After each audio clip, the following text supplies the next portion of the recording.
Ассаламу алейкум. Витаю вас, друзья. С вами снова я, Орти Аслан, на канале Реалити. Сегодня 7 июня 2022 года. Берлин, 21, Гамбург, Германия, 21:00 по Берлину и 22:00 по Джохару. Друзья, приветствую вас. Так, я поправлю свои флаги, чтобы были все на месте, всех видели, все видели. Так.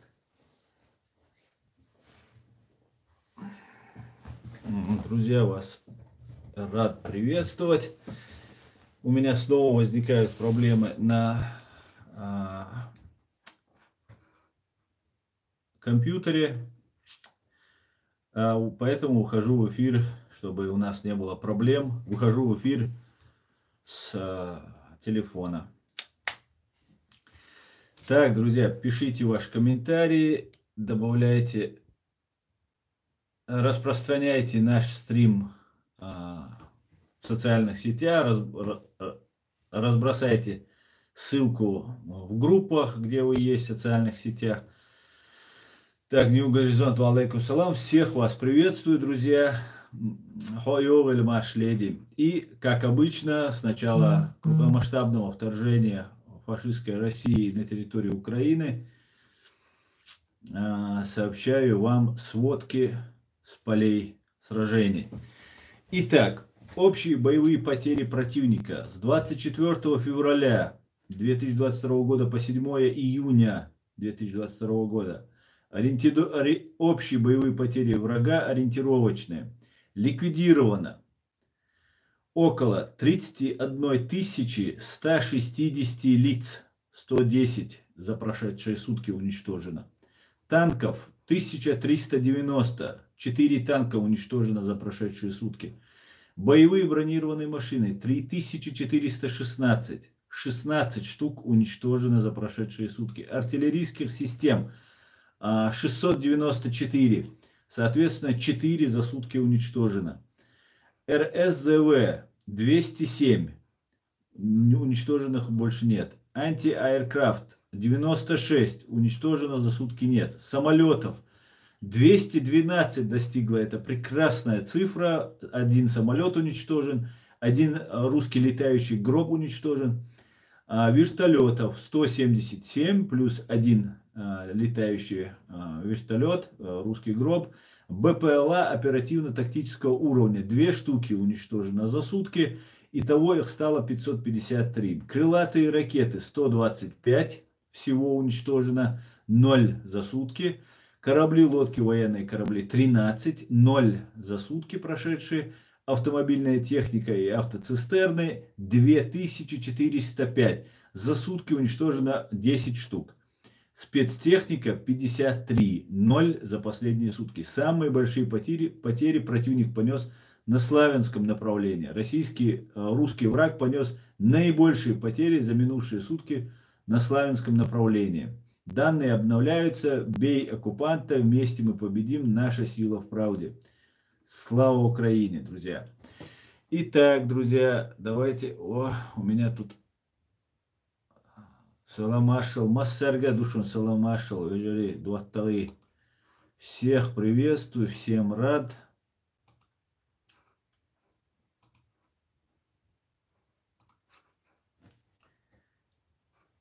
Так, мы в эфире тут. Пишется. Так, посмотрим, как у нас видно в эфире. Пишется. Вот, отличненько. Отличненько.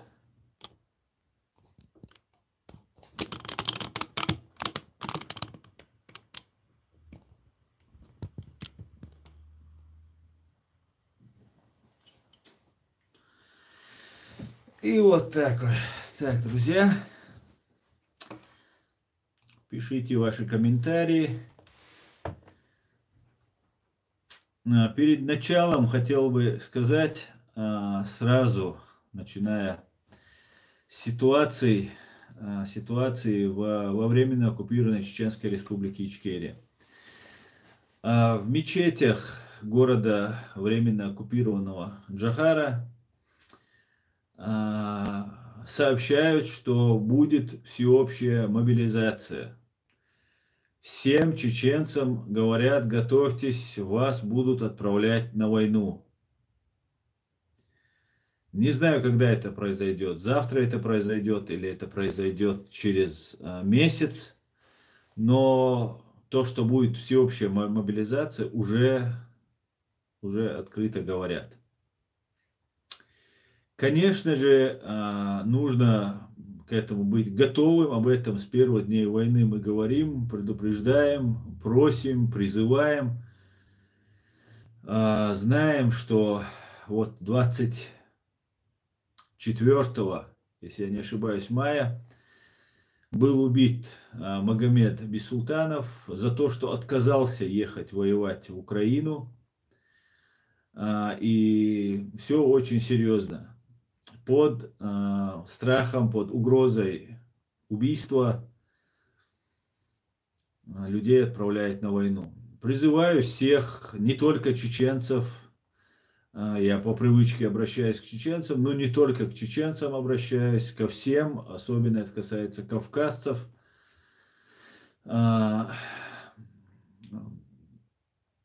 Делайте, готовьтесь, делайте что-нибудь для того, чтобы не пойти на войну, в которой Россия 100% однозначно проиграет. И в итоге все, кто принимал участие, даже если живыми вернутся с войны, будут нести уголовную ответственность, будут преследоваться. Путин международный террорист, он уже никогда не будет рукопожатным. И все, кто принимает, и даже если Путина не будет, война не обязательно закончится. И все, кто принимает участие в этой войне, будут привлечены к ответственности. Призываю еще раз, настоятельно рекомендую не ехать на эту войну. В случае, если вас забирают насильно, не провоцируйте. Не провоцируйте, потому что у них разнарядка сейчас даже убивать, чтобы запугивать других. Сейчас, пока главарь банды во временно оккупированной Чеченской Республики Ичкерии, банды УФСБ по Чеченской Республике, так называемый, Игорь Кочнев, и со своими подельниками, с другими бандюгами из ФСБ собирает информацию о всех осужденных, с учетом того, что у нас была война, осужденные, в том числе даже за небольшой тяжестью преступления, люди все насильно призываются на войну. И, видимо, Магомед Бисултанов был вот из именно этой категории. Но будет мобилизация всех. Будут призывать всех. Друзья, еще раз настоятельно рекомендую. Не идите на эту войну. Не ради себя прошу, ради вас это говорю, ради вас. Поверьте, мне от этого ничего. Главное, чтобы мы как можно меньше погибали и принимали как можно меньше в войнах. Не наших войнах, чужих войнах, преступных войнах участие. Я несколько дней назад общался с сирийцами. И я задал им вопрос. Мы разные темы обсуждали. Я задал им вопрос. Ребята, а что вы скажете по поводу того, что чеченцы у вас принимали участие? Как вы к этому относитесь? Хорошо это или плохо? И они все сказали, что это категорически плохо. Один араб-сириец мне поклялся, что он 7 месяцев провел в наручниках у ИГИЛ. Охраняли его чеченцы. Он говорит, чеченцам не нужно было ехать на эту войну. Не нужно было нам туда ехать, и это большая ошибка была. Но, к сожалению, не было такой сильной, конкретной власти лиц, которые бы запретили нам ехать туда. Очень жаль, что вот так случилось. С курдами мы также себя плохо показали, там же в Сирии. С сирийцами, с арабами мы себя плохо показали. И, конечно, это был геноцид, ехала туда молодежь, не говоря уже о руководстве, которое знало, что делает. Но таким способом наше сопротивление на Кавказе, помощники дочки Умарова, все были переправлены туда, и фактически он остался там один, и оружие, и доверенные лица были перевезены, сажая к себе в машину, ФСБшники до границы лично отвозили. Вот такая вот ситуация. Воевать и принимать участие там, где нас не просят и где это не нужно, всегда поворачивается боком все это. К большому сожалению. К большому сожалению. Так, Грозный, Аслан Лорс, Шавига Машвовель. Михаил Барсук, рад вас видеть. Слава Украине, Вирзин. Михаил Барсук, рад вас видеть. Слава Украине, Вирзин, Дойчланд. Взаимно, героям слава, Михаил Барсук. Ленд-лизные страны всегда побеждают. Жаль, что Ичкерию ленд-лиза не поддержали. Нью Горизонт, очень жаль, очень жаль. Много бы сейчас жизни было бы сохранено, если бы так было бы сохранено, если бы тогда поддержали. Россия самые коварные, подлые соседи. Где Россия, там война и разруха. Сами не живут и другим покоя не дают. Даже напали на своих братьев славян Украины, при этом убивая кучу ни в чем не повинных людей. Да, но они не братья. Они не братья. По крайней мере, уже точно. Аслан, перед эфиром смотрела видео про паспорт Литвы. Что это было? Это было, явилась истина и сгинула ложь. Воистину ложь обречена на погибель. Когда я сделал видео о том, что агент российских спецслужб, засланный сюда, инсценировал нападение на себя ударом молотком по голове. На следующий день этот агент Прослушкин сказал, что он уже получил паспорт и так далее. И вот это видео, где есть голос, где человек, которого брат Халитова, Рамзан, по-моему, Халитов, который сейчас в Украине, говорит, что говорит с этим Прослушкиным, говорит сотрудник, агент СБУ по имени Руслан, там этот его как-то по-другому называть. И очень интересно будет послушать это видео. Человек, который имеет политическое убежище в Швеции, получает левый паспорт. Я так понимаю, я там не до конца все понял, я так понимаю, что он как ополченец из Украины приезжает в Литву, там сдается, Литва сейчас дает ведь многим позитивы и получают документы европейских государств. Под видом цыгана Прослушкина отправляют в Литву. Но там интересно не только это, интересно то, что Прослушкин сейчас находится в Берлине. Также интересно то, что у вот этого человека, который говорит, по всей видимости, по акценту предположительно, это азербайджанец, родственник с его какого-то села в Берлине, работает в полиции, и Берлин наш любой вопрос решаем. Я думаю, будет интересно узнать, как это, любые вопросы решаются в Берлине, при помощи агентов иностранных спецслужб. Очень будет интересно. Так, салам всем свободным людям. Салам Аслан. Салам, Эд, приветствую тебя. Рихард Штайнхаммер. Фрайхайт Фройчкерия. Данкишон. Хотя среди цыган, возможно, нормальные люди. Да, среди цыган есть нормальные люди, и ничего такого нет, просто похожить. Поэтому и дают именно на этого человека документы. Ну, собираются давать. Я думаю, Литва узнает об этом, если еще не дали, а если дали, то отберут.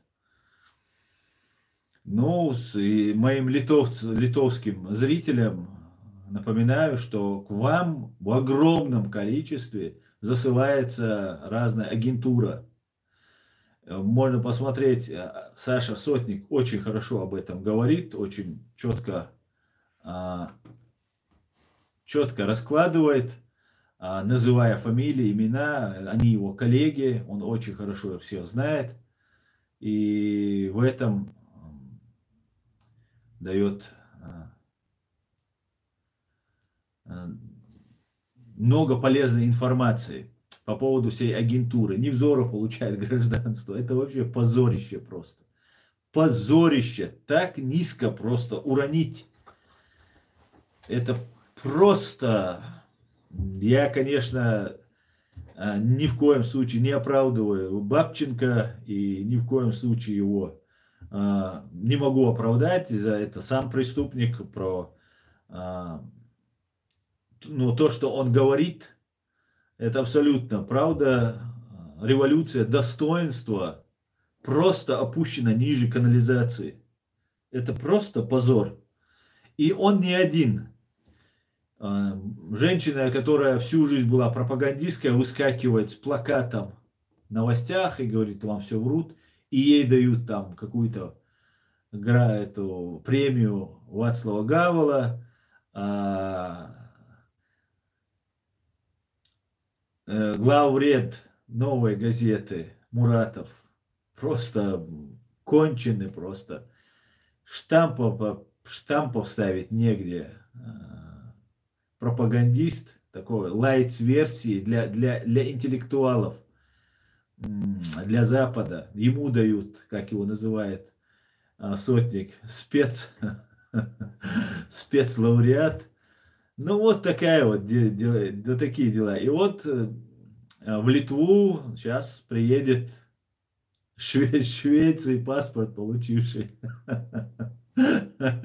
Гучбеляш. Я же сказал, он рожден, чтобы врать. Я знал, что он врет. Вот и доказательство. Так, New Horizon, на немецком хорошо читаешь. Да, к сожалению, хорошо читаю, говорю нехорошо. Чем быть рабом, смерть 1000 раз лучше свободу. Лучше свободу Ичкерии. Да, Эльдар, совершенно верно. Так, друзья, пишите ваши комментарии, а я вам пока зачитаю про события. Я только что проводил стрим, не только что уже, наверное, час, два, полтора проводил в ТикТоке стрим.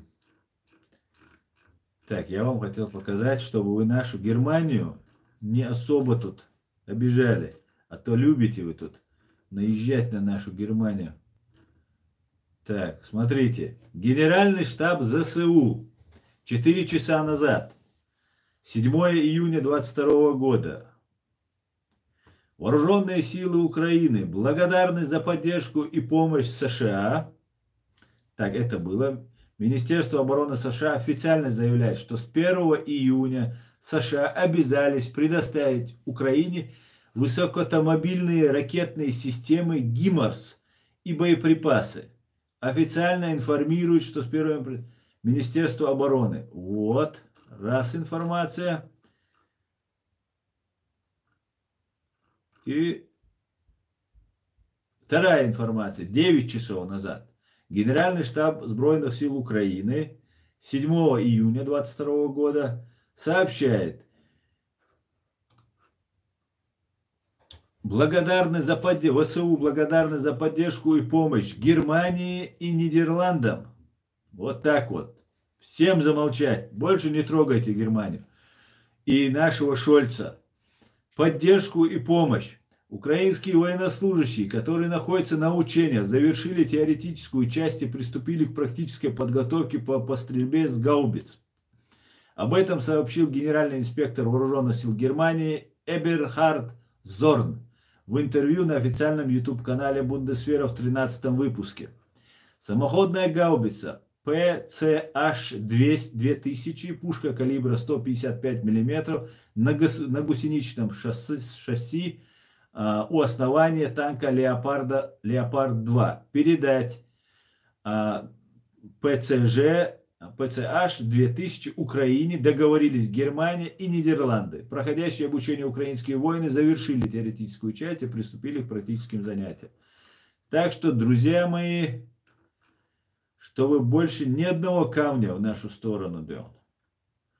А так, если надо будет, я готов, конечно, сам кидать эти камни, друзья, но все, больше вопросов нет. Вот такие вот дела. Химарс передали. Ракетные установки Химарс, а не Гимарс, я прочитал. Они называются Химарс.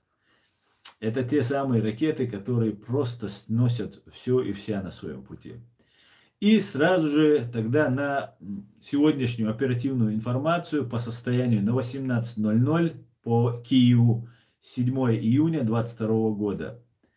Продолжается 104-я эпоха героического противостояния украинской нации русскому военному вторжению. Агрессор продолжает наносить ракетные авиаудары по объектам военной и гражданской инфраструктуры Украины и не оставляет попыток установить контроль над городом Северодонецк.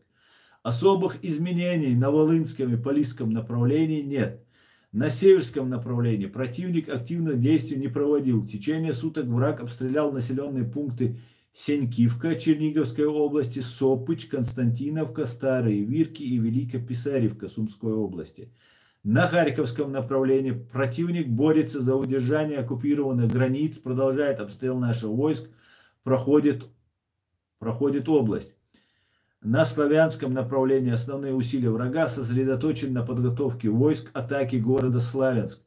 Обстрелы районов поселений Великий Камишуваха, Долина, Курулька, Грусуваха, Красная Поляна и Шнурки. В Северодонецком направлении враг обстрелял подразделения наших войск и гражданскую инфраструктуру и ствольной реактивной артиллерии в районах Лисичанска, Боревска и Метелкина. На Бахмутском направлении украинские военные успешно сдерживают штурмовые действия в районе населенного пункта Камишуваха. Также попытки врага штурма в направлении Светлодарска и в Углегирской ТЭС не увенчались успехом. Под Нагирного наши защитники нанесли огневое поражение подразделениям оккупантов. После неудачной попытки атаковать враг вернулся на ранее занятую позицию. На Авдеевском, Курихевском, Новопавловском и Запорожском направлениях оккупанты активных боевых действий не вели. На Южно-Бузовском направлении основные усилия противника были направлены на разведку, поддержание занятых границ и восстановление потерянных позиций. Кроме того, подразделение противника артиллерийским огнем пытается не допустить создания благоприятных условий для контрнаступления наших войск в Херсонской и Николаевской областях. На Бессарабском направлении существенных изменений в обстановке не произошло. В водах Черного и Азовского морей развернута группировка противника для блокирования гражданского судоходства на северо-западе Черного моря. Благодаря успешным действиям наших ПВО снизилась интенсивность авиации противника. Усилия направлены на поддержку действий наземных группировок и ракетных ударов по объектам инфраструктуры в глубине Украины.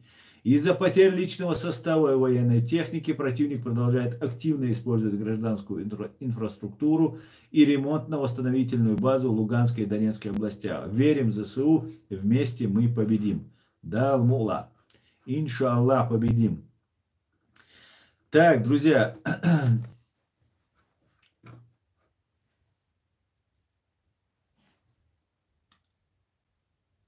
А если насильно отправят нас, говорит Осман Шишани. Осман, это большая проблема, я понимаю, насильно и отправляют, в том-то и дело, добровольно никто не едет. Они весь сброд со всего мира собирают, со всей России собирают и отправляют. Как мы видим, все бомжи, бичи со всей России туда собирают, потому что чеченцев не хватает. Игорь Кочнев, главарь банды УФСБ по Чеченской Республике во временно оккупированной, преступник, как и все КГБшники, объявил мобилизацию всех, кто осуждены, да, кто имеет проблемы, имел проблемы с законом. Но в мечетях, как я сказал, уже сообщается, что будут отправлять всех мужчин от 18, по-моему, до 45 или 50 лет. И в случае отказа, конечно же, они могут и убить человека, как это они сделали на Теречном районе в отношении Магомеда Бисултанова, которого они убили 24 мая за то, что он отказался им подчиняться. И поэтому это очень сложная ситуация. Сейчас же нужно быть готовым. Нужно понимать, что когда будет всеобщая мобилизация, будет вводиться военное положение. Военное положение обеспечит сразу же отмену моратория на смертную казнь. И в соответствии с законом, их законом, они смогут расстреливать уже людей за то, что отказались поехать воевать. В случае, если же насильно будут люди туда уезжать, то остается только выбор перейти на сторону Украины. С оружием, с танком, как у вас получится. Для этого вам сейчас же нужно иметь контакты вооруженных сил Украины. Не выходите с чеченцами на связь, если вы не хотите. Если не хотите утечки информации, еще с кем-то, еще как-то. Имейте контакты с Генеральным штабом Сбройных сил Украины. Если у вас есть доверенные чеченцы, которые вы можете доверять в Украине, вы можете связаться с ним и сказать, что вы готовы перейти. Также вы можете мне написать, тот, кто мне доверяет, вы можете написать мне на электронный адрес, под каждым видео у меня он есть, и сообщить мне, что вы хотели бы перейти, и я постараюсь вас, я не постараюсь, я свяжу вас непосредственно с Генеральным штабом или с кем-нибудь из военных, которые есть там в Украине. А так нужно понимать, что будут закрыты границы, отмена моратория, да, приостановка смертной казни, и будет все очень серьезно. Будет очень все серьезно, и вы должны быть к этому готовы. Мобилизация может быть объявлена как сегодня, завтра, через неделю, так и через месяц, и даже через 2. Ситуация очень критическая у русских. Они прилагают все усилия, просто им нужно переломить события. Сейчас ход событий им нужно переломить. Инициатива сейчас в руках украинцев, что бы как бы русские ни делали, у них ничего не получается. И они всячески пытаются переломить ход событий, как можно больше захватить территории. Им нужно своих, им не жалко, да, с этой стороны, с фашистской стороны погибает холоп, с другой стороны погибает свободный человек, дворянин. Поэтому, конечно, потери, даже если они 1 к 3, 1 к 5, даже при всем при этом, конечно же, это большие потери для Украины, но нужно понимать, что украинцев не меньше, чем русских, да, вы не ослышались, не меньше, россиян не больше 90 миллионов человек, из них 30 миллионов только мусульман, и еще несколько миллионов не русских.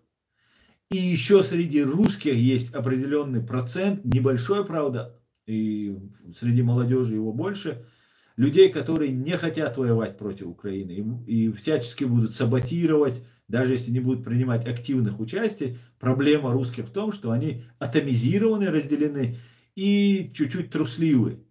Но это не мешает им всегда саботажем, игнорированием, деланием вида, что не замечают, что им поступают какие-то приказы, не исполнять волю своего царя, когда им уже это особо сильно не хочется. Вот сейчас как раз самое время им особо сильно этого не хотеть. Особо сильно этого не хотеть. Поэтому надо понимать, что украинцы выстоят в любом случае. Украина получает всю информацию, все разведсообщество мировое работает с Украиной, помогает Украине. Обучаются, как вы видели, в Нидерландах и в Германии, обучаются украинские солдаты, используют современное оружие. Современное оружие в огромном количестве поступает. И ад для фашистской России и ее оккупантов просто будет очень страшный. Я не имею никакой инсайдерской информации, не раскрываю никаких секретов, просто свои наблюдения могу сказать. Я понимаю, что украинцы сейчас накапливают силы, чтобы нанести такой сокрушительный удар, чтобы от фашистской армии ничего не осталось, чтобы раз и навсегда покончить. А мы, чеченцы, вобьем осиновый кол в сердце вот этих ублюдков и мерзавцев. Далмула. Далмула. Так, друзья, чем бы так, еще Невзоров, это ассаламу алейкум, Аслан, сын чеченской страны, будет ва алейкум саламусе. Стамахин с трудом получил политубежище, а рашисты гражданство. Да, совершенно верно. Паенковский говорит, что типа у нас война мелочь, и что Невзоров типа за Украину вину искупил, типа так. Да, я смотрел, как овес пропущенный через лошадь, пропагандист, россиянин, Цымбалюк Роман, который много лет выступал на российском телевидении со всеми с этими Скобеевщиной и так далее, и за это ни разу не сделал какого-то демарша, где-то не выразил недовольство, хотя уже тысячи, 10-15 тысяч украинцев было убито. Потом, правда, ему хватило наглости оскорблять чеченцев и показывать, что он какой-то образованный. Но я посмотрел и Пиантковского, который плохого ничего чеченцам не говорил, это правда. Ну и никогда такого хорошего от Пиантковского мы тоже не слышали. Только о том, что чеченцам никому нельзя доверять, и что Сурков, это как когда-то, наверное, Джохар Дудаев, он, наверное, так это представляет. Ну, человек, наверное, судит по своим взглядам, как он может. На Гарри Каспара, на Гарри Табаха тоже наезды пошли. И они поддержали то, что Невзорову дали гражданство. Ну, россияне друг друга поддерживают. Цымбалюк, Пиантковский, Невзоров. Отличная компания, отличная компания. Просто Невзоров это отец-основатель современной вот этой Российской Федерации пропаганды. Очень много сделал для того, чтобы расчеловечить чеченцев, чтобы русский солдат со спокойной совестью мучил, пытал, убивал чеченцев. Очень много сделал. И я надеюсь, ни один чеченец ни в Украине, ни где-либо, пока чеченское правосудие не настигнет Невзорова, до тех пор, когда будет видеть Невзорова, будет, каждый чеченец должен будет плюнуть ему в лицо. Это как минимум. Обязательно это нужно будет сделать. Поэтому, конечно же, и Пиантковский, и овес, пропущенный через Цымбалюка, тоже, короче говоря, раскрываются потихоньку. Мы еще много увидим раскрытий. Юрий, офигеть. Так, подожди, Усман Шишани, я прочитал твой вопрос и ответил на него. Если другого еще не было. Если есть, пиши лучше. Некоторые вопросы, как тебе пишет Чудеда, не пропускает YouTube. Офигеть, как можно было дать ему гражданство, снабжение Украины консервами, не был бы агентом ФСБ, повторил бы судьбу Немцова. Юрий абсолютно верно. До Немцова ему очень-очень далеко. И вообще убийство Немцова это был, еще отходя немножко от темы, это было открытие дороги для великого оппозиционера, фашиста Навального.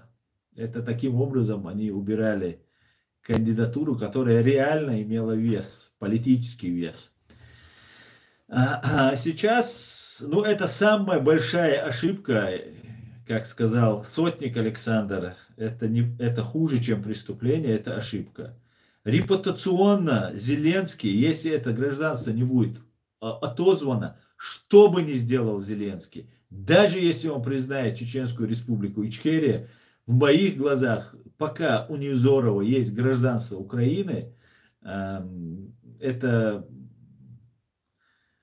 в моих глазах больше никогда Владимир Александрович не станет тем гетманом, которым он был до этого момента. За заслуги дали Невзорову. Какие заслуги? Это же позорище просто. Гибнут каждый день парни. Мы проиграли, я это неоднократно говорил, мы проиграли не в военном сопротивлении. У нас не было той помощи, поддержки мировой, финансовой и так далее, политической, экономической, информационной. Они воевать не умеют, они не вояки. И то, что вы с ними справитесь в военном деле, я нисколько не сомневаюсь. Но мы проиграли спецслужбам. И вы, украинцы, идете именно по этому пути. Точнее, они вас ведут по этому пути. Потому что понимают, что войной выиграть они не могут. Войной выиграть они не могут. Так, Асколи, никогда не верьте русским, ибо русские не верят даже самим себе. Отто фон Бисмарк. Если нас насильно отправят, он говорит, не едьте, а если не спрашивают. Для украинца настоящий чеченец это патриот Ичкерии, а не шакал Путина. Слава Ичкерии. Героям слава, Юрий. Хаде, да, мне интересен любой вариант, а мы же, находясь дома, думаем об этом. Так, Денис, алейкум ассалам. Так, комментариев много. Так, если насильно отправят Украину, в плен сдавайтесь. Да, переходите на сторону Украины. Я об этом ведь говорил сейчас немного. Так, Шульдамак, Машволь, гражданин Ичкерии, алейкум ассалам, дикий Шаверга, Машволь, что вы жили. Польша бесплатно дала 18 САУ Украине и еще 60 САУ дадут. Слава Польше. Жен Украины, добрый вечер, маловато оружия дают, недостаточно. Жен, это знаешь, как хорошо то, что ты пишешь. Маловато дают, самое главное дают. И недостаточно. Дадут, не волнуйтесь, подождите, все будет, все будет. И даже больше, чем вы ожидаете. Будет такое, вы даже не представляете, что будет. В Грузию поэтому нас не выпускают. В Грузию не выпускают разных радикалов там и так далее. А вот это слышал. Хотя Грузия, знаете, под видом нормальных людей могут засылаться агентура, как сейчас Невзоров засылается, как сейчас вон Тузиков, Литву засылают, здесь в Европе ему нужно закрепиться и так далее, и так далее. Украина оформляет на вашу гибель, дают новые бумаги, и вы обезопасите свою семью. Удачи. Вот послушайте, что говорит Юрий. Вас могут сделать так, как будто вы погибли. Просто переходите, это чтобы в случае вашей семье не было угрозы. Любая европейская, ну не любая, в Европейском Союзе вы получаете политическое убежище. В той же Литве. Это вот 100%. И сейчас разные вот эти аферюги и агенты под этим видом пытаются получить в Литве паспорта.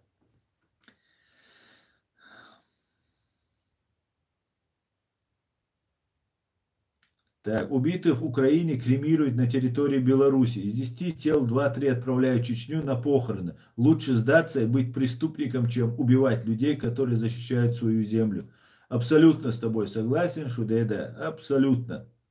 Нам мало этого оружия. Наша ара работает днем и ночью, и нам нужно много больше. Будет, Ян, все будет.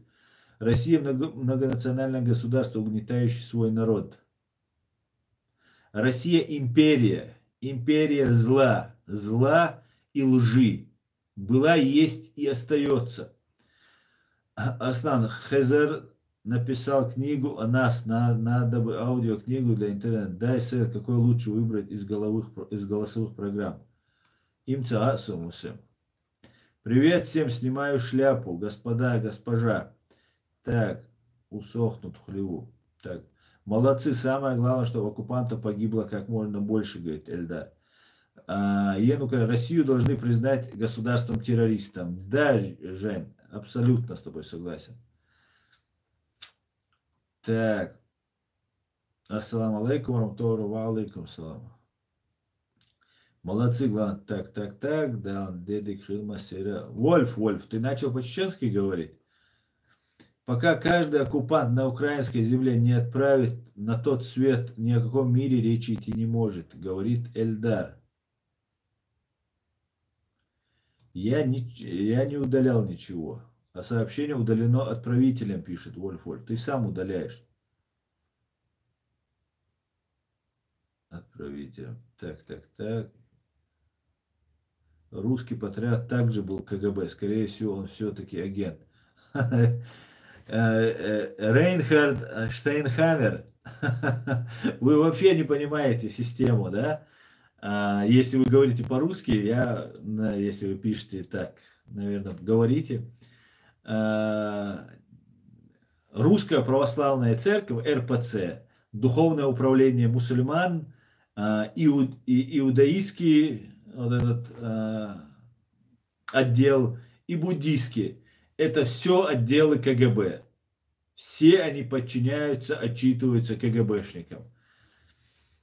Ну, может быть, с иудаизмом попроще как-то. Может быть, я не знаю просто, не вдавался. Про РПЦ, буддизм и ислам могу сказать, что они полностью под контролем. И раньше вообще Бога они запрещали, но потом они создали вот искусственные вот эти свои симулякры и контролируют таким образом верующих людей. Так, опять перемотал. Через Беларусь в Польшу. Это Шудеда объясняет, как можно. Все, кто не успеет посмотреть мой стрим в прямом эфире, потом сможете почитать комментарии. Здесь дельные советы дают как украинцы, так и мои модераторы, как можно перебраться в Европу. Почитайте, комментарий будет интересно. Не под видео, а вот в чате, когда идет стрим. Юрий, чем больше Украина сохранит бойцов с Чечни, тем больше вернется домой для возрождения Ичкерии. Нашу дружбу не сможет никто разорвать. Сомнений нет, что тысячи украинцев поедут помогать Ичкерии. Дуже дякую, брат. Дуже тебе дякую, брат. Как важно слышать такие слова от вас. Дуже дякую. Маждад, ассаламу алейкум, добрый вечер. Ва алейкум ассалам, Маждад, машвой. Даже наивные чеченцы простили Невзорова. Говорят, он извинился. Чечня не Россия. Да. Асан, что думаешь по поводу персоны Пола Хлебника и его творчества? Стоит ли его читать? Садулла Гехинский. Я когда-то давно читал книгу Пола Хлебникова. Ну, ничего особенного я там не увидел. Не знаю. Ничего особенного. Они думают, что после всего, что они творили, они могут спать спокойно, и им не придется отвечать за все. Но все же нет, настоящая война только впереди. Да, настоящий разгром еще будет. Попомните мои слова. Победа за Украиной. Да, Ауди, точно. Так, я не наивен и не простил Невзоровщину. Для меня хороший рашист, мертвый рашист, говорит Дени. Так, I'll be back, сказал Шидеда. Хорошо, что гибня уход не прошел в Англии Борис Джонс. Да, Борис Джонс продлен его премьерские полномочия. Асан, что-нибудь слышно про Ильяса Ахмадова? Начал читать его книгу «Независимость Чечни. Победа и поражение». Не знаю, ничего не слышно.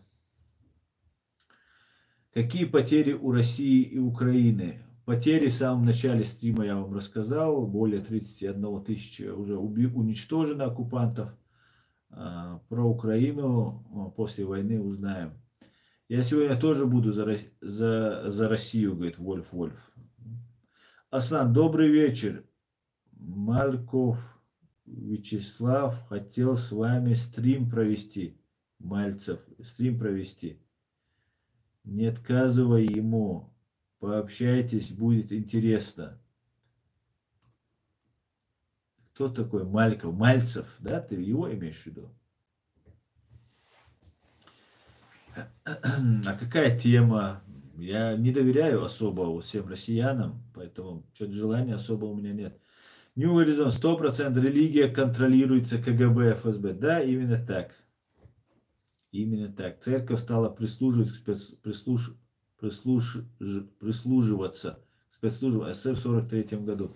Да, у меня на моем канале есть видео про духовное управление мусульман и про Салаха Лубянского, которого сейчас отправили в Украину. Салах Лубянский, который призывал воевать нас в Сирии, потом отправлял на джихад, на священную войну в Украину против украинцев. В частной беседе, когда его спросили, является ли джихадом война в Украине в окружении своих товарищей, своих подельников, он сказал, что за деньги священная война не бывает. А им платят там сперва 300 платили, сейчас 200, по-моему, тысяч платят. Это донесли до хозяев, и ФСБ отправила Салаха Лубянского на войну в Украину. За место него сейчас другой. Шахидов, по-моему, да, я не знаю точно кто там. Но это не важно, это марионетки, которых ФСБ использует как хочет. Вот так случилось. И вот я делал этот ролик, короткий, небольшой, там 10 минут, по-моему, он. Я рассказываю, как было, когда уже произошел переломный момент, уже церкви, религия вся была в Советском Союзе запрещена, и когда произошел переломный момент, уже было понятно, что они выиграют, тогда подготовили и депортацию как раз нашу, и тогда для того, чтобы те солдаты, которые будут возвращаться с войны, а их Сталин очень боялся, их нужно было взять под контроль, что он и сделал в принципе. Так, совершенно верно, господин Сниким Шиде. Аслан, и Мальцев, Люш, Вала, стрим, тон интересно, Дарис. Аслан, и Мальцев, Люш, Вала, нет, стрим, тон интересно, Дарис.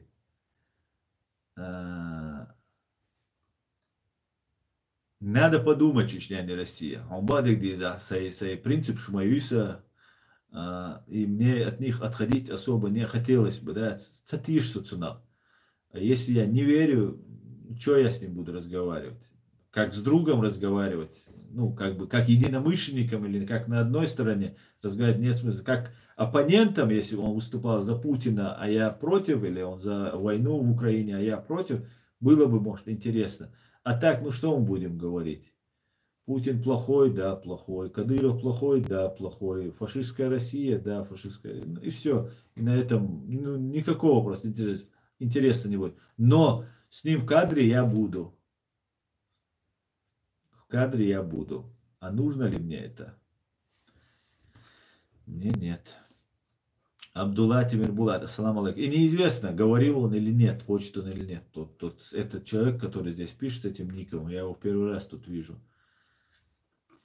Люди, которые голосуют за неудачников, воров, предателей, мошенников, не являются их жертвами, они соучастники. Абсолютно верно. Те, кто говорят в России, что война у Украины это джихад, пусть для начала своих детей отправят туда, говорит Ауди. Да.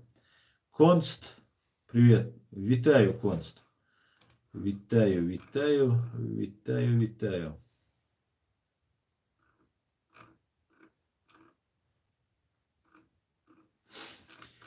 Так, друзья, пишите ваши комментарии.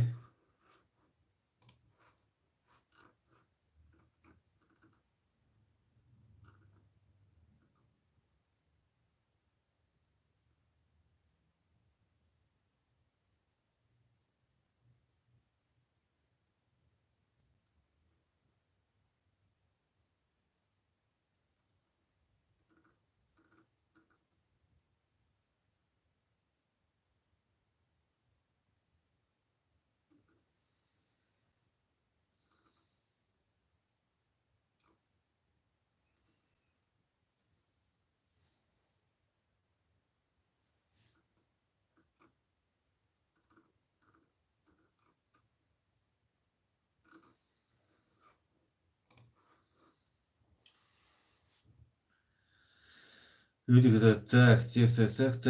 Чеченский след Латыниной надо крутить. С Невзорова отличный ход был бы, надо повторить. Не понял я, что ты говоришь, Абдулла? Чеченский след Латыниной надо крутить. Не понял. Основным фактами можно сделать. Что сделать, Ури? Что делать фактами? Я как любитель сыра с хлебом, я думаю, мое мнение, России надо стать либо Евразийской Федерацией, либо Евразийским Союзом, или особым Евразийским Союзом. Вообще. Российская Федерация должна стать нормальной республикой, русской республикой, которая должна, все народы должны получить свободу. Все, кто хочет жить свободно. Не лучше ли России вообще развалиться? Да, именно так, именно так. Россия должна перестать существовать. Так, друзья.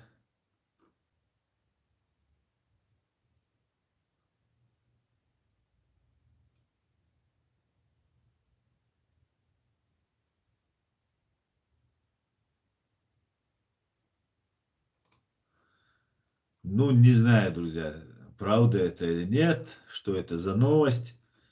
Читаем. Пентагон накажет кладовщика, по вине которого Украина получила 2 тактических ядерных заряда. Военная прокуратура США направила дисциплинарную комиссию дела кладовщика, который отгрузил в адрес вооруженных сил Украины 2 тактические ядерные боеголовки стоимостью 9 миллионов долларов.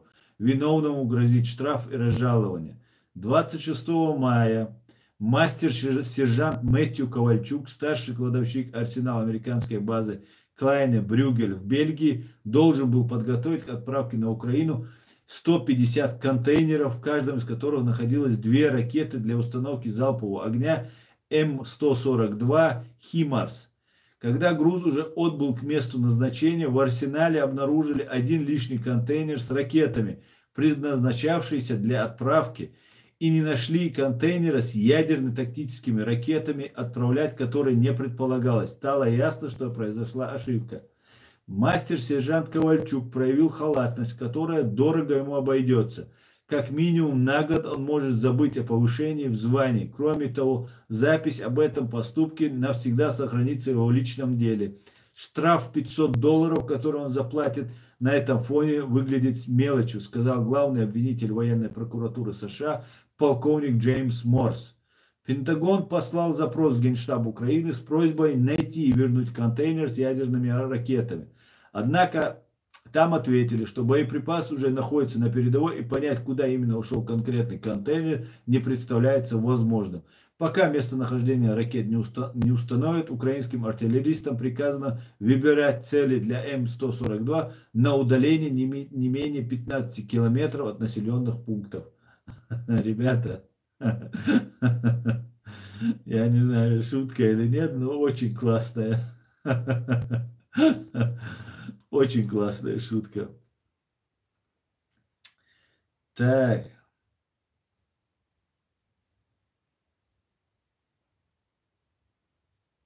Как бы, так. Да. РФ должна исчезнуть как СССР.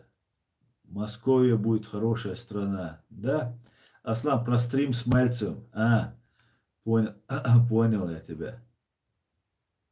Аслан, ну, а он же не будет со мной спорить. Он может меня просто о чем-то поспрашивать, поговорить, вот и все. Ну, видишь, да, лахкиш, ведь мабуш, согласен. У меня только каска польская, АК-65, ждем нормальное оружие. Пробывал у побратима американку. Эта штука классная. Кучность, отдача, прицельность супер. Пробовал. Да, Юрий? Юрий, вы на фронте, да? Слава Украине, слава ее защитникам. Я вами лично, Юрий, горжусь. Спасибо за все, что вы делаете. И для Украины, и для нас, чеченцев, и для всего мира. Вы сегодня герои. Мои герои и всего нормального прогрессивного человечества. Может, хотя вы это не понимаете, может, вы в грязи, уставшие, холодные, но все равно я вами горжусь. Честь вам и хвала. Так, Аслан, что думаешь, который рассказывал про подвиги чеченцев, делать себе деньги и славу на их подвиг, и при этом дроид Эльдар, это агент, засланный агент. Я уже об этом давным-давно говорил, давно разоблачил его 150 раз. Так, эта Рашка уже конкретно всем надоела. Никому из соседей не дает развиваться. И сами не развивают, всех соседей на себя травят, говорит Ауди. Да. Лариса Макаров, спасибо большое за вашу мужественную работу. Слава Ичкерии, победу Украины, Грузии, Молдавии и другим народам. Героям слава, Ларис, спасибо вам. Имдигол. Тут так. Ассаламу алейкум. Опоздал. Да, алейкум ассалам. Машовы. Так, украинцам весь мир гордится. Украинцами. Да, совершенно верно. Невзоров сам говорил, что он мерзавец и подлец. Похоже, клоун его шут.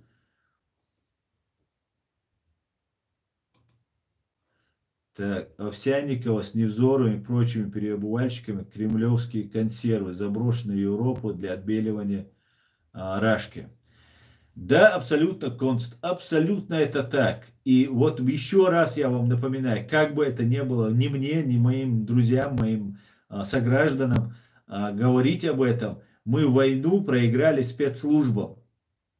Войну в боевых действиях мы им сделали с ними то, что никто никогда с ними не делал. Даже до сегодняшнего дня Украина еще пока этого не сделала. Не сомневаюсь, конечно, рекорд чеченских бойцов они перебьют, но пока этого еще не достигнуто. И при всем вот, при всем при этом, они действуют вот этими спецслужбами. Вербовать, покупать, обманывать, хитрить, дискредитировать и так далее, и так далее. Вот в этом им равных просто нет. Самое главное их оружие – это ложь. И мы должны это все четко понять. Это ложь. Не верьте им. Не запускайте их к себе. Вы проиграете так. На войне, в боях выиграете. Вы посмотрите, в каком состоянии мы находимся. Чеченцы, я имею в виду. Мы те, которые победили Россию. Это все дело в спецслужбах. Вербовки, подкуп, шантаж, убийство. Вот все, что они делают. А Невзоров это конченый ублюдок и убийца.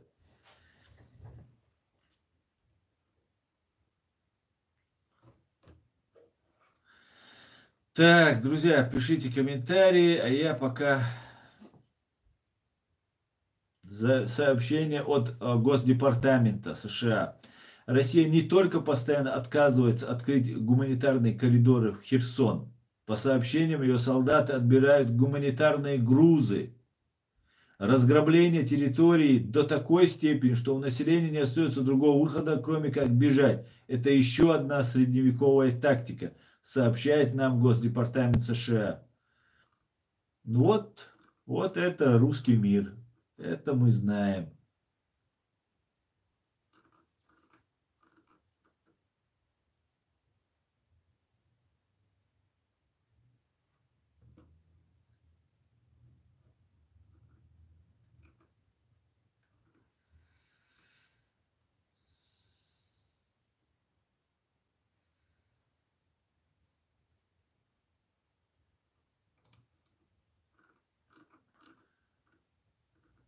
Так.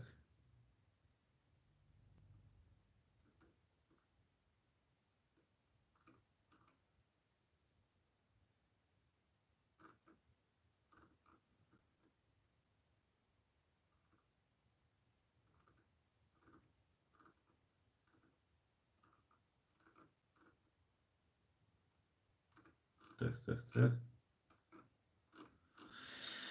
Сейчас, минутку, друзья. Ищу вам новость. Тут видел хорошую информацию.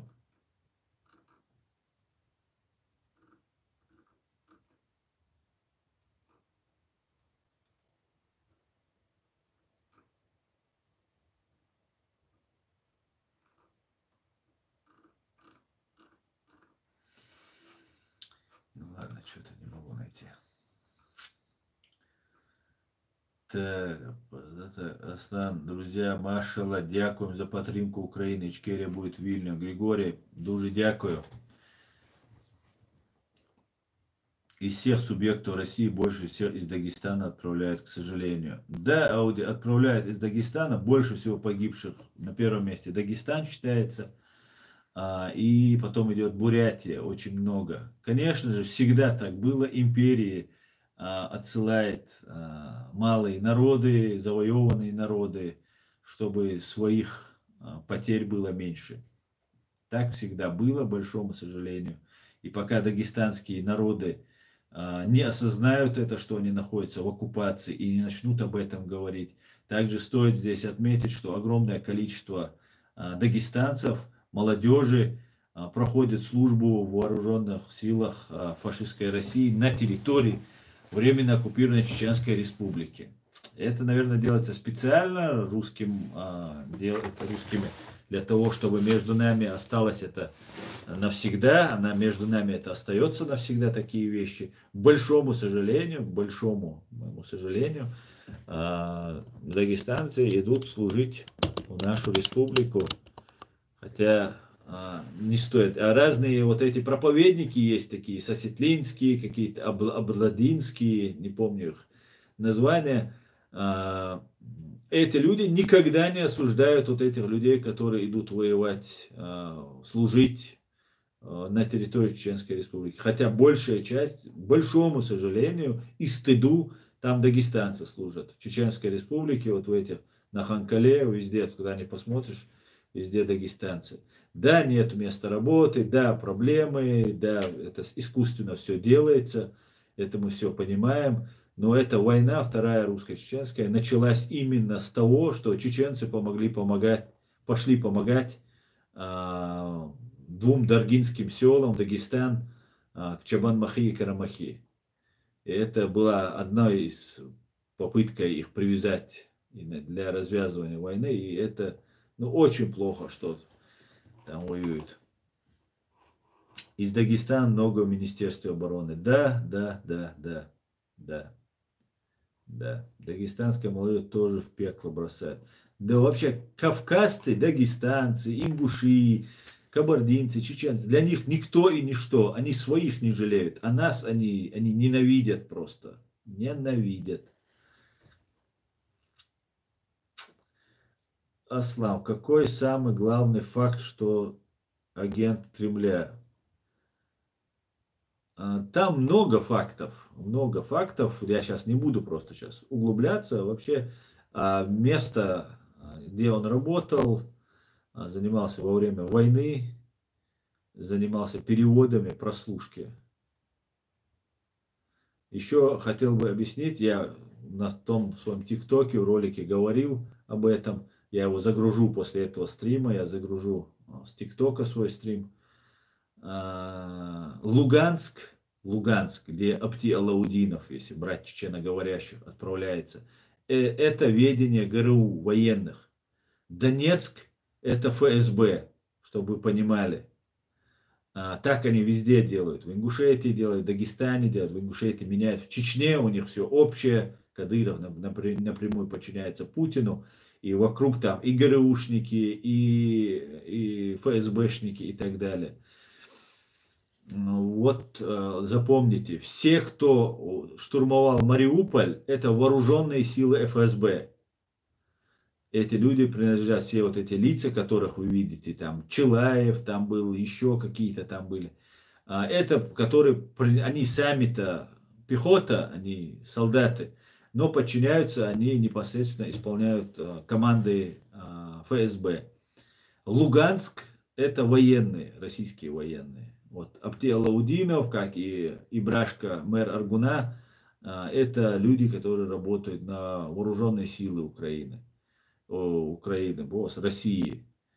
Это вот такая, это, как я так полагаю, это все коллеги вот этого, кого ты сейчас тут называешь.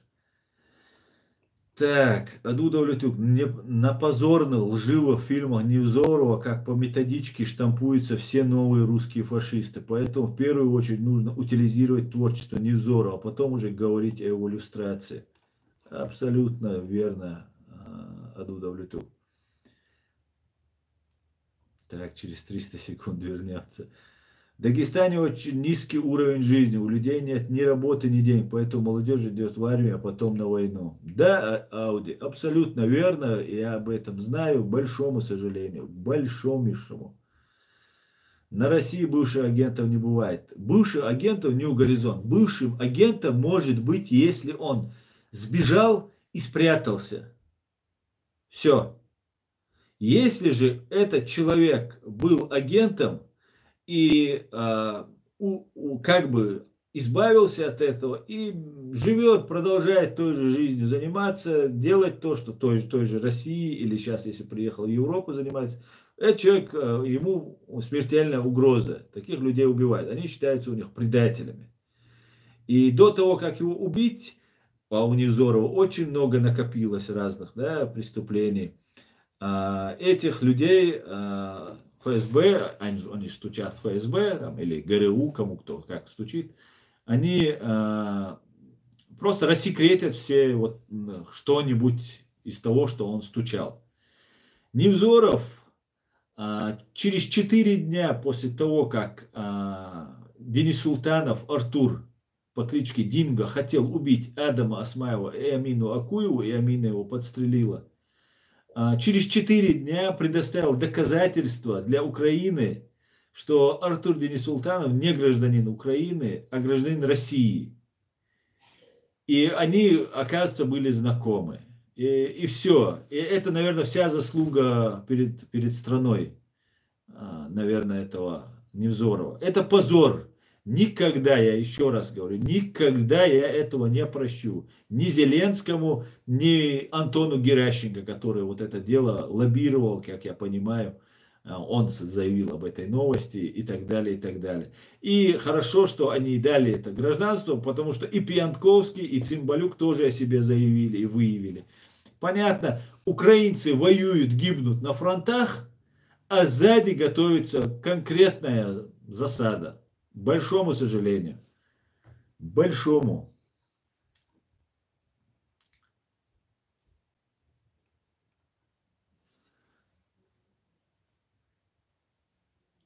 На России бывших гет не бывает. Так. Рейнхард Штайнмахер. Россия навязывает войну и при этом видит себя жертвой войны. Это шизофрения. Россия всегда так делает. Россия говорит, что мы взрываем ее дома, взрывает своих же граждан, и не только в домах она взрывает, и метро, и троллейбусы, и вокзалы, это все делала Россия.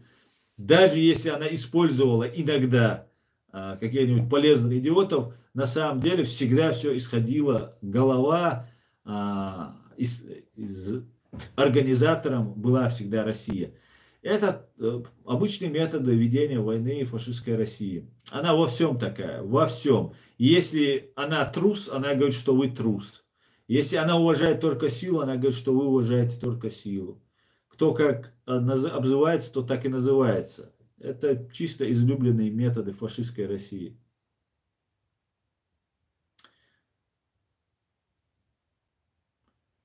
Точно. И он, Михай Почепа, бывший КГБшник. Так.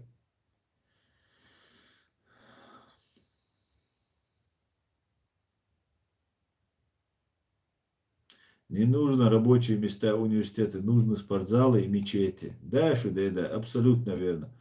Нужно, чтобы голова была занята под контролем какого-нибудь КГБшного муллы, и спортзал, чтобы были мышцы, чтобы когда вас посылают, вы могли выполнять физические какие-нибудь вещи. И вам объяснят, что вы попадете в рай, и все. Просто просто это биороботы просто. Гражданство ему не дали еще. Ему сказали, что надо отказаться от гражданства РС. Ага. А это уже другой разговор. Квокер. А это уже мне нравится. Еще не дали, это уже обнадеживает. Вот более бы подробно информацию. Потому что Антон Геращенко с формулировкой уже президент подписал. Это все есть в интернете об этом. Я об этом прям зачитывал. У меня это видео по этому поводу есть. И у Антона Геращенкова в Телеграме, в фашистском Телеграме, есть вот это сообщение по этому поводу. Это очень крутая новость от вас, и я вам за это благодарен, за эту новость. Я жду этого момента, когда скажут, что нет, Невзорову не дали это гражданство. Потому что если ему это гражданство дают, то все, с Зеленским я оставлю все. Навеки вечные, как говорил Джохар Мусаевич. Только ВСУ остается. Так, Юрий, московиты никакого отношения к слову Русь не имеют. Река Росава, Рось под Киевом. Они самозванцы. Юрий, вообще нисколько в этом не сомневаюсь. Об этом, наоборот, каждый раз твержу. Зеленский заявил вчера об этом на брифинге, говоришь, Квокер. Ха-ха, красавчик ты, Квокер. Ну, ладно, Гетман, давай, короче, выходи из этой ситуации. Я очень надеюсь, ты был обманут, вы были обмануты, Владимир Александрович. И давайте выходите из этой сложной ситуации, в которую вас загнали ваши вот эти советчики ненужные. Отличная новость. Квокер, супер просто, Квокер. Вы мне подняли настроение. Вы мне подняли настроение. Дай бог, чтобы у него лишили, даже если дали, то отберут. Это вообще делать 2 секунды. А вот то, что вот сейчас вы говорите, это похоже уже на то, что Зеленский отыгрывает назад. И это очень круто, потому что это нельзя допустить. Это просто... Я не видел этот брифинг, обязательно посмотрю его. Обязательно его надо будет посмотреть. Квокер, если есть ссылка, пожалуйста, киньте мне сюда эту ссылку. Вы молодец, Квокер. Вы мне под конец моего эфира подняли мне супер настроение. К сожалению, расстаться с русским гражданством очень мало, особенно среди джаматчиков. На канале Реалити есть всего несколько человек. Да, Дудавлетюк, это точно. Все, кто поддерживает мой флешмоб, не поддержали флешмоб о том, что я там на ФСБ, на Путина говорю, не поддержали флешмоб, что я порвал паспорт. А вот когда я говорю чеченц Lives Matters, вот это поддерживают. Нет, товарищи, мне это не нужно. Отлично, сейчас найду, говорит Квокер. Дуже дякую. Эльдар, да, хорошо устроился, раньше продавал чеченцев ФСБ, а теперь на подвигах этих же чеченцев делает себе деньги и славу. И строит из себя героя, какой дыровец ты нахлебник, говорит Эльдар про Тузика. Да, абсолютно верно, абсолютно. Но продавал, да, продавал, прослушивал, переводил. Вот лицемеришь был в основном, да, Мажда, Чобук, ты наша умная и грозная. Оружие, говорит, ури-ури. Ури. Он хитчтан оларса, ах, хотя бы, и процент хотя бы. Так, есть, просмотри потом. Аж да, в группе видео есть, посмотри потом.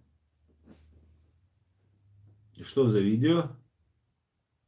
А, про этого? Так. Ну все, видите, уже вечер такой, вот. Вечер уже перестает быть томным. Доброго вечера, шановне панство. Альтаир Ибн Али. Доброго вечера, мы с Украины. Аслан Невзоров технично отказался порвать Роспаспорт, но помню, у кого на стриме женщина была. Ну, помню, у кого на... Не помню, Олег, о чем ты. Да, Вольф, ты уже, твои 30 секунд истекли, ты уже 300 секунд истекли, ты уже все реабилитирован. Так, друзья, сейчас ждем тогда, что нам пришлет Квокер. Красавчик ты, Квокер. Поднял ты мне настроение. Асан, ты смотрел то видео? Какое видео? Какое? Про Кадырова то, что было? Я думаю, те воины, которые сейчас воюют, вернутся и выгонят эти Невзору, Бабченко, ну и так далее. Да, это, конечно, они их выгонят, но сам факт, какой-то репутационный удар по самой Украине, это невероятно просто. Невероятно. Э, Такое быть не может просто. Я знаю, что реально гибнут люди, поэтому я не могу обвинить Украину в том, что она что-то не делает, но вот это был просто очень мощный удар. Ну и модернизированный войск. Так. А Бабченко, кстати говоря, уже не в Украине, он в Израиле, кажется. А Невзорову не дали в Израиле. Представьте, Невзорову не дали, потому что знают, кто он, что он. А он взял и получил там. Всех их надо. Всех. Роман Герик, главнокомандующий, слыхали. Слыхал, но только говорить не хочу об этом сейчас. Извиняюсь, потому что нас смотрят и женщины, и взрослые. А так, да, Роман, это был просто угарный ролик. Я его хотел у себя выложить, потом тормозил, но я его выложу, этот ролик. Ну, молодец, конечно. Я же говорю вообще, Рамзан Кадыров, надо тебе переходить. Ты уже назвал его, кем он есть. Ну, вообще, Рамзан, не ожидал от тебя. Молодец, Рамзан, правильно начал мыслить и говорить. Это факт, что делать за спиной главный враг. Истина Акбар. Истина Акбар. Вали отсюда, истина Акбар. Тузик про Невзорова ничего не говорит. Ну, это коллеги делал. Кигергоша, Киама, Шума, Мадац, Мордобой, Батила и, конечно, Ахмад Псина, да? По факту, это тот, кто после войны приходит на поле боя, где были настоящие мужчины, и там делает себе деньги. Да, Эльдар, абсолютно.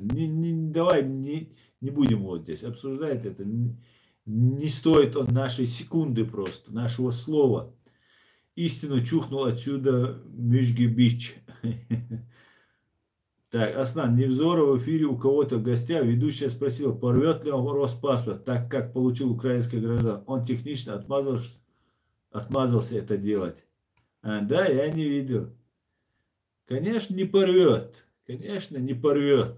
Это засланный просто агент. И вот сейчас нам,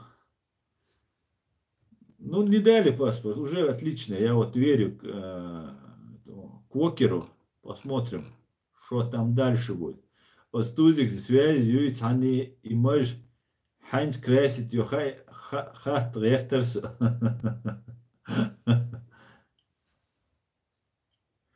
Медли, как думаешь, что мешает Зеленскому встретиться, например, признать Ичкерию? Я не знаю, что ему мешает. Может, репутация мешает последнего. Так, извините, пока у меня стрим, друзья. Засланный казачок этот Невзор. Конечно, заслан. Не то, что засланный. Это целый казак. Казачок. Так, подождите, друзья, не звоните мне. Я стрим с телефона, поэтому мне звонят. Со стримью дупарок. Так, ассаламу алейкум, Асан. Ты слышал про то, что у власти Украины есть план, чтобы на свою пользу использовать Гибнюка Невзору? Как ты думаешь по этому поводу? Я не знаю, как его можно использовать. Ва алейкум ассалам, Джамлейл. Может быть, его как-то можно будет использовать. Я не согласен с тем, что вообще делает Арестович с Фейгиным, когда разговаривает. Но, опять же, я видел фотографию Арестовича с Залужным. Залужному доверяю, соответственно, Арестовичу я доверяю. И этот человек, ну, фактически, Фейкин занимается разведывательным интервью занимается. Как, в принципе, все интервью. Так, я скинул, говорит. Сейчас, Кокер. Сейчас вернемся к этому. Спасибо большое. Спасибо.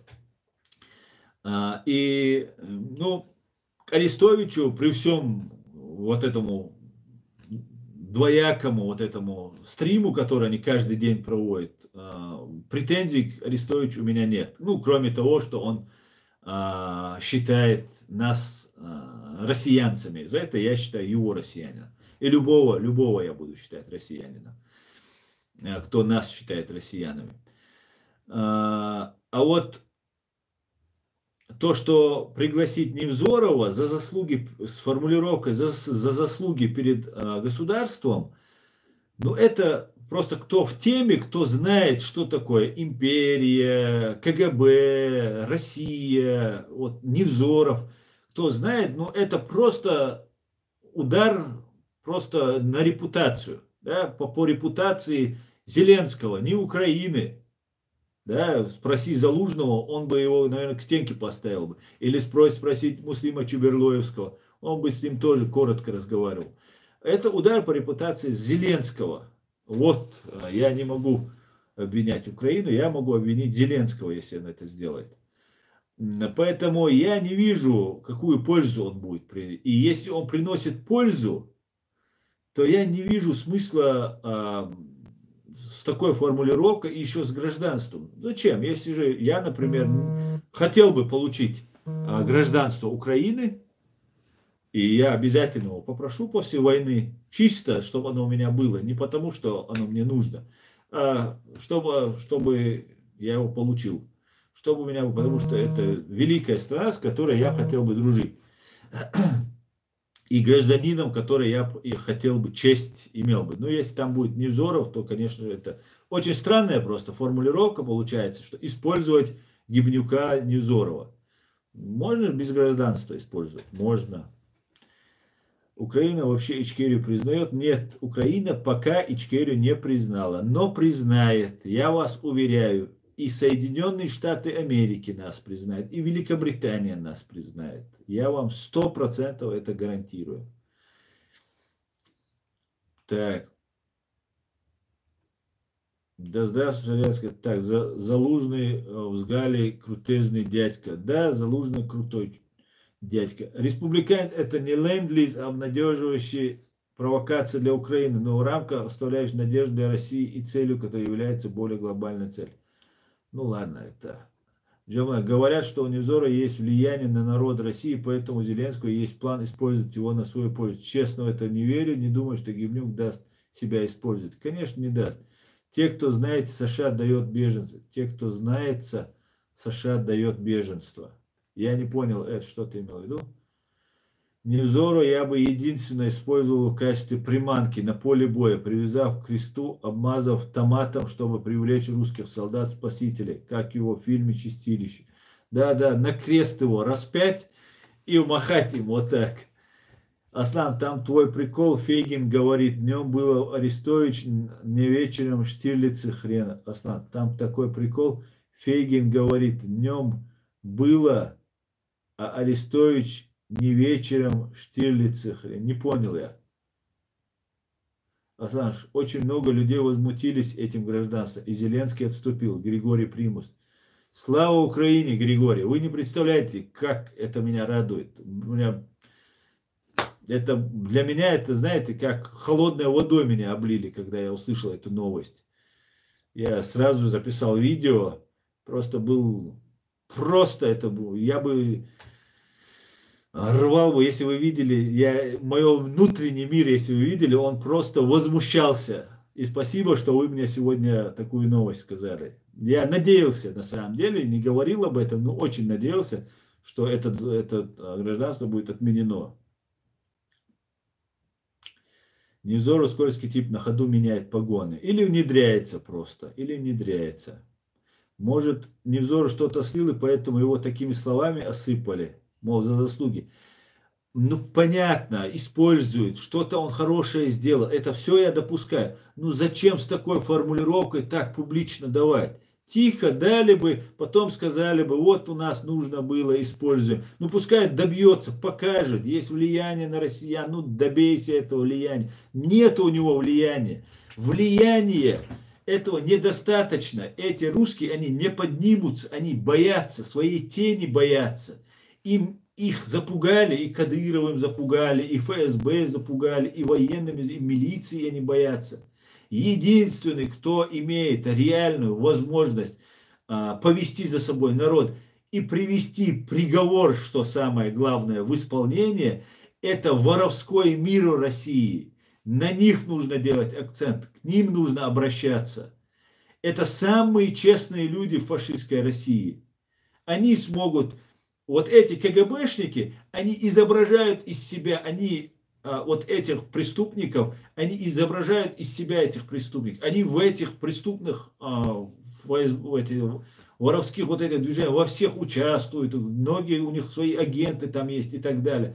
Но если при желании разобраться с этим преступным миром, найти людей, которые готовы будут повести за собой людей и привести приговор в исполнение, что самое главное, это смогут только воры в законе. Никакой Невзоров этого не сделает. Ну что такое Невзоров там с этими прокрученными подписчиками, его везде показывают. Да, хорошо говорит. Но все прекрасно знают, кто он такой, что он в Литве творил, что его дедушка и он же его отец творили. Все это прекрасно известно. Зачем это все сейчас мусолить? Меня в этом не переубедить. Я знаю просто. Дело даже не в чеченцах. Хотя, конечно же, это тоже очень важно. Невзоров просто маньяк-сатанист. Они отрезали чеченцам головы, привозили их в Россию, варили эти головы, и эти черепа полностью, пока мясо полностью не отойдет, просто череп. И он с этими черепами фоткался. Это чеченские черепа у него. За это ему придется отвечать. Я в этом нисколько не сомневаюсь, что это именно те головы, про которых они писали. За $5000 они вывозили и продавали. Это позор просто. Может, не за что-то слил. Так, просто может не все афиширует. Ну вот, если не афишируют, ну просто дайте паспорт тихо, мирно. Не делайте из этого удар по репутации Украины. Невзоров, скользкий тип, на ходу меняет погон. Да. Аслан, дай Бог здоровья, удачи, труда. Все будет Украина, все будет Ичкерия. Виктор Сидоренко. Дуже дякую, Виктор. Украина новичок для Рашки, говорит Маш, да, совершенно верно. Пани Аслан, прошло время отдыха, нужно идти, победим, другого не может быть. Жаль, не досмотрим. До следующего стрима. Слава ЗСУ, слава Украине, слава Ичкерии. Героям слава, пани Юрий. Всем своим друзьям, всем побратимам от меня большой салам. Респект и уважение вам, парни. Горжусь вами, вы лучшие. Спасибо вам большое за все, что вы делаете. Аминь. Ичкерия будет международно правово признанным государством. Да, Нью Горизонт, именно так. Да, Мула. Я тоже заметил, что под разными публикациями украинцы пишут комменты возмущения и в том, что ему дали гражданство. Ну, украинцы свободные люди, это не россияне. А что думаешь про блогера? И он тоже агент Кремля? Я не знаю, Эльдар, я не знаю. Все, кто тусуется с этим Прослушкиным, не вызывают у меня ни малейшего доверия просто. Или это полезные идиоты, или же они... одной, ну, я про этого мысли ничего сказать у меня нет. Никаких больше подтверждающих фактов, как по этому тузику. Дай Бог вашему великому чеченскому народу добра, воли, процветания. Дуже дякую, Виктор, дуже дякую. Взаимно. Дай Бог Украине выстоять, победить как можно скорее. Посмотри Невзорова интервью украинки после того, как все возмущались его паспортом. Я не смотрел, сейчас я после стрима обязательно посмотрю. Так, Невзоров это отвлекающий маневр. Настоящий Невзоров глубоко в бурен даже не уходили с Украины. Проблема в самой украинской власти.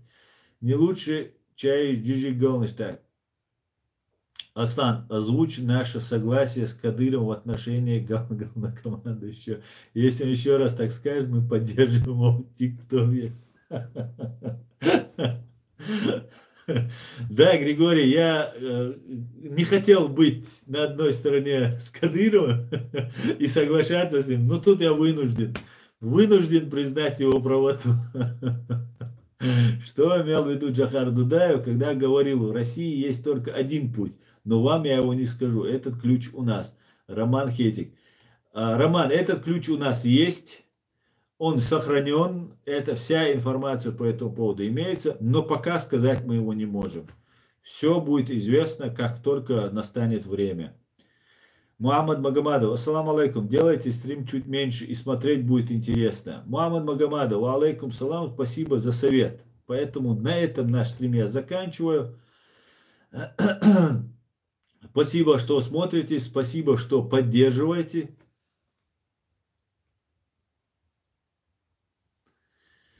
Спасибо, что смотрите, спасибо, что поддерживаете. Слава Украине, слава Ичкерии. Победа будет за нами. Господи, благослови Америку.